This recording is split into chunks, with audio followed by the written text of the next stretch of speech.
రాష్ట్రంలోని ప్రతిష్టాత్మక ఉస్మానియా హాస్పిటల్ కి కొత్త హంగులు అద్దేందుకు హాస్పిటల్ ని మరొక 100 ఏళ్లు ప్రతిష్టాత్మకంగా నిలిపేందుకు రేవంత్ ప్రభుత్వం సిద్ధమైంది. ఇప్పుడు రేపు హైదరాబాద్ గోషామహల్ ఏరియాలో ఉస్మానియా హాస్పిటల్ కొత్త భవనాల నిర్మాణానికి శంకుస్థాపన చేయనున్నారు. సీఎం రేవంత్ రెడ్డి ఉదయం 11:40 శంకుస్థాపన ముహూర్తం ఖరారైంది.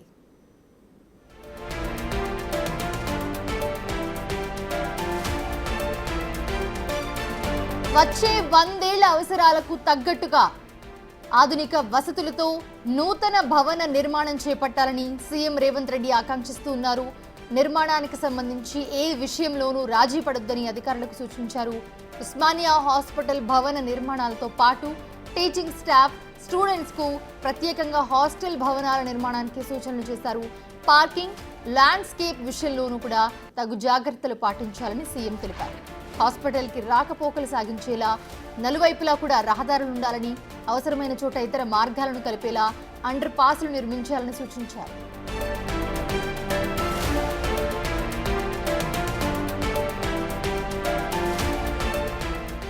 అలాగే హాస్పిటల్కి వచ్చే రోగులు సహాయకుల వాహనాలు నిలుపుకునేందుకు వీలుగా అండర్ గ్రౌండ్లోని 2 ఫ్లోర్లలో పార్కింగ్ ఉండాలని సూచించారు.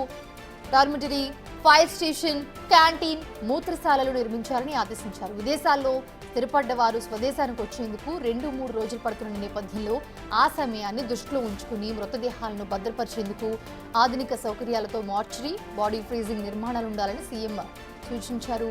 అలాగే అవయవాల మార్పిడి, అత్యవసర సమయాల్లో రోగుల తరలింపుకు వీలుగా హెలీ అంబులెన్స్లు వినియోగిస్తున్నందున హెలీప్యాడ్ నిర్మాణం చేపట్టాలని సీఎం ఆదేశించారు.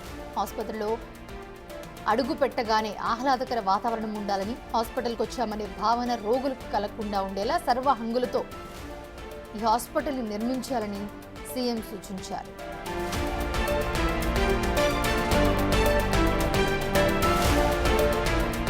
హాస్పిటల్ భవన నిర్మాణాలకు సంబంధించిన నమూనాల్లో పలు మార్పులు చేర్పులను సీఎం రేవంత్ రెడ్డి అధికారులకు సూచించారు.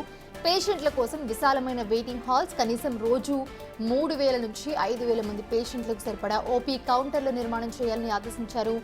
నయా ఉస్మానియాలో నర్సింగ్, డెంటల్, ఫిజియోథెరపీ కాలేజీలు కూడా అందుబాటులోకి రానున్నాయి.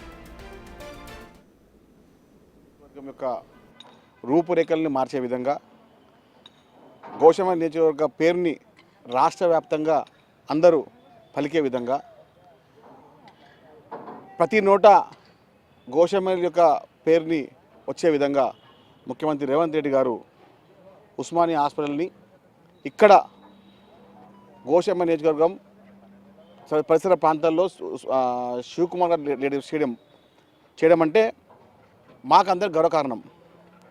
ఒక కాంగ్రెస్ పార్టీ కార్యకర్తగా, ఒక గోషామహల్ నియోజకవర్గ కాంగ్రెస్ పార్టీ కార్యకర్తగా నేను గర్వపడతా ఉన్నా.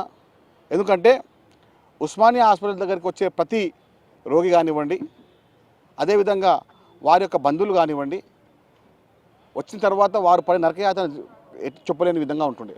కానీ